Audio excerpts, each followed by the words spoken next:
last week was an amazing trading week for me. Not only did I manage to get myself out of drawdown, I managed to bag myself $12,000 between two different accounts. And I'm going to show you exactly how I did it.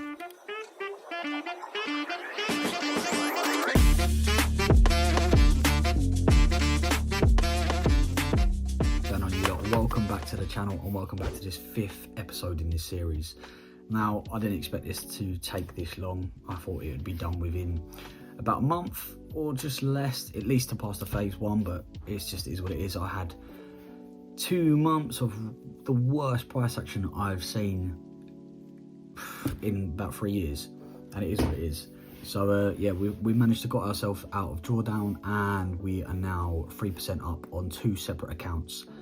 So that's 6% in total, which for me, that would be $12,000. So I'm going to show you exactly the trades that I took. Well, basically there's only one position, but the trade that I did call out on my shorts. So if you were following that and you did take the position, well done. I'd love to know how much you made, or if you even took the position at all. But I'm going to quickly go onto the chart now, and I'm just going to explain what trade I took. Really, it's just a quick trade recap. It's not going to be a long video, maybe about 5 minutes at most. So yeah, if you like it and if it helped, give it a little like. Yeah, so on the chart now, I'm just going to go forward. So on here we have, this was on the 30th of September, the last trade that I took, and we can see we started with pretty much in the middle of a range, nothing really going on. I didn't really see anything happening. Asia started and finished, so we had an Asia high here. So we was waiting for London session to take some kind of high, sweep some liquidity and give us some kind of model. So here it swept up. We're on a 5-minute chart currently, but for me, I wanted it to take a previous day high as well, because it was so close to it. I had a feeling that it was going to sweep that as well. So on here, we've got the Asia high had just been taken, and I'm just going to fast forward it slightly, and all we're waiting for is a previous day high to be taken, because it was so close to it. I just knew it was going to happen, and as you can see, we blew straight through it. So all I'm going to do is I go down to a smaller time frame, and I'm literally waiting for some kind of shift. I obviously have my set rules for this, but you might have slightly different. But if you want to know the way I'm doing it, I will show you exactly how I do it. If you're interested, just let me know in the comment section. So which is tried and tested.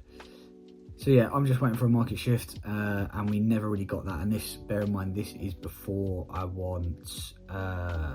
before London session finishes, and for me this was not a valid pullback. I'm just going to sneeze, sorry, bear with me.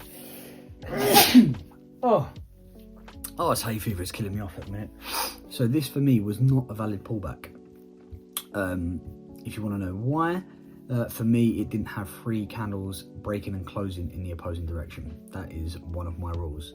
So we didn't have any shift in momentum, so for me it would have been down here would be my my market structure shift, or my change character, whatever you want to say. As we did it, we finally eventually broke it, and all I was waiting for was a pullback into some kind of level.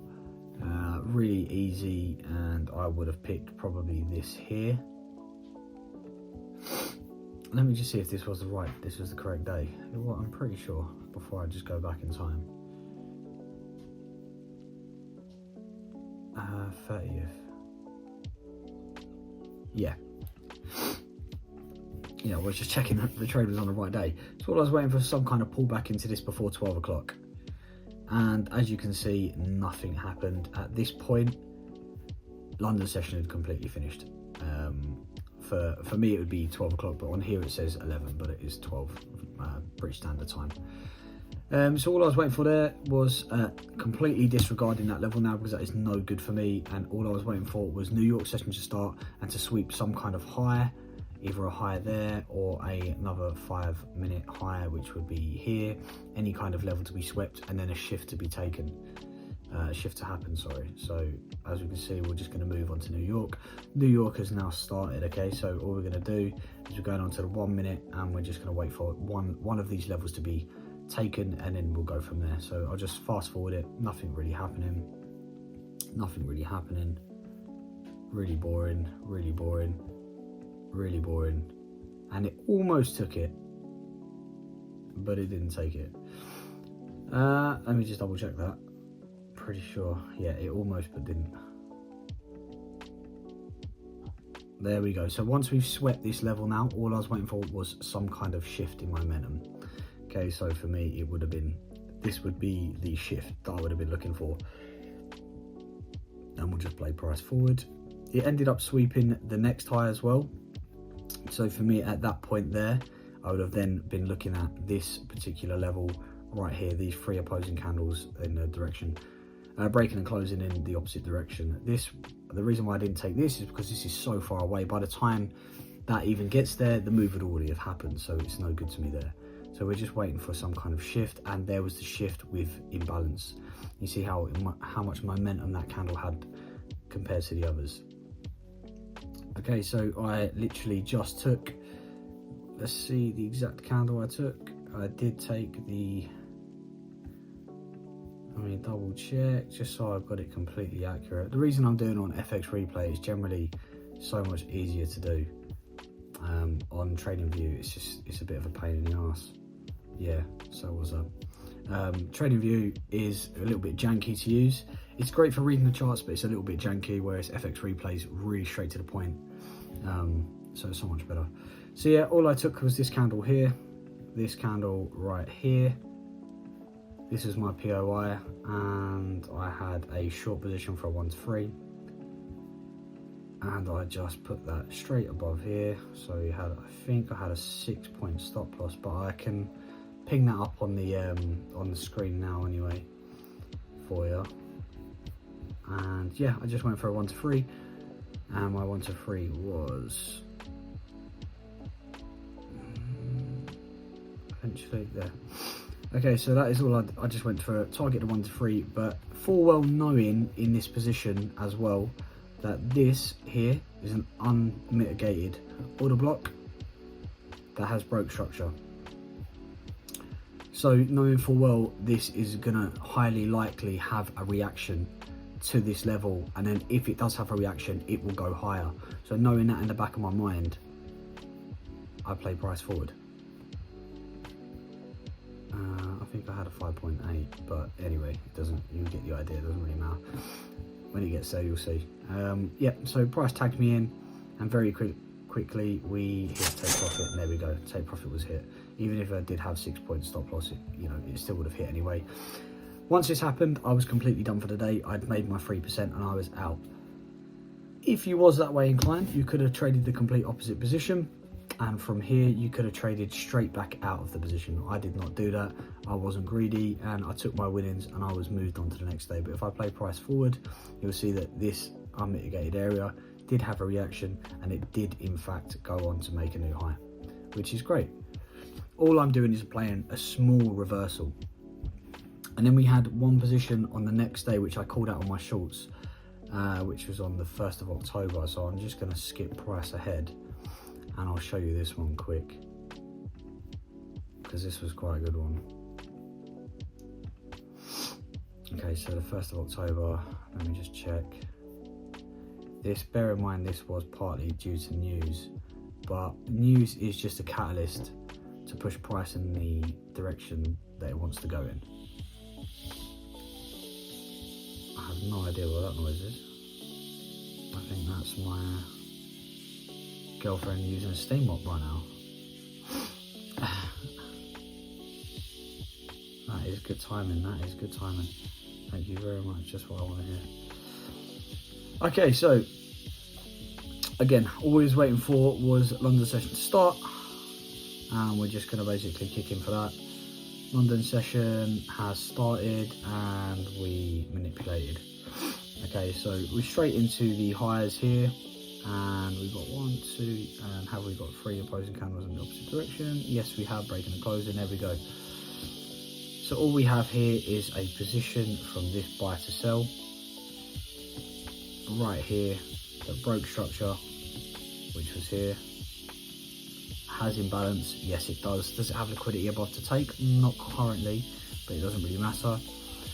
So all I was saying was, in London session I would have liked this position to be taken, and I would have had an 8-point stop at most. Was it 7.3? Probably 7.7, 7.9. and then your 1 to 3. But you could easily see that targeting the Asia low as well. So that's another strategy if you want to do that. I just don't find that as profitable or as reliable as this. So all I was waiting for was price to come back and tag me in, and it never did. So I took my position off as soon as London session finished. Now this position I did talk about on my shorts, and I told you, I told everyone that if you have a limit order here, most likely user's going to push, trigger it in, and hit your TP very, very quickly. I didn't. I'm not that bold. I'm not that risky. But as you can see, it already hit Asia low, which was a real pain. At this point, I've taken my order off, and New York session was about to come in. So I'm just going to keep price playing forward, and you'll see that very quickly price will. Oh, my bad. Hold on a second. Did I just completely do the wrong fucking thing? Yes, I did. My bad. That is not good for coaching. I should have checked my order. This is why you check on your phone, but I'm using it to record, so I can't check what my entry was. But my entry was here, and my thing was a 1 to 3. But as you can see, that had been hit as well, but perfectly to the T as well. Had been completely tapped in, straight here and then straight back down. So it was literally, you couldn't have got any more perfect than that, to be honest. A straight news candle into it. I can't really trade that as well because I'm on prop firms and they don't allow us to trade 2 minutes before or after news events. But this one, it would have been okay. In fact, I actually got triggered into this because I wasn't able to unset my limit order, but I closed out at like 1,000 profit. So to be fair, I actually did make profit on this one. This was 1, 2, 3. Yeah. Sorry, because I was only allowed. This happened 4 or 5 minutes after the news, so it allowed me to do it. But I closed out anyway because it was a bit too risky for me, and I don't like how quick that had shot into it. And also, the only other entry that I would have liked would have been if it had broken this level here, broken and closed, and then I would have looked for some kind of refinement somewhere. I don't know, I'm just going to randomly pick, just say like here or something. That would be like my refinement, it tagging into a level somewhere around here and then going from there. But that didn't happen, and it was very late in the day at this point. It was about, you know, an hour until market closes, so I wasn't really interested in that. But yeah, that is the one position I called out, which was to the T, and then another position that just ran straight to my TP as well. So this was on that was on the 30th of September, and this one was on the 1st of October.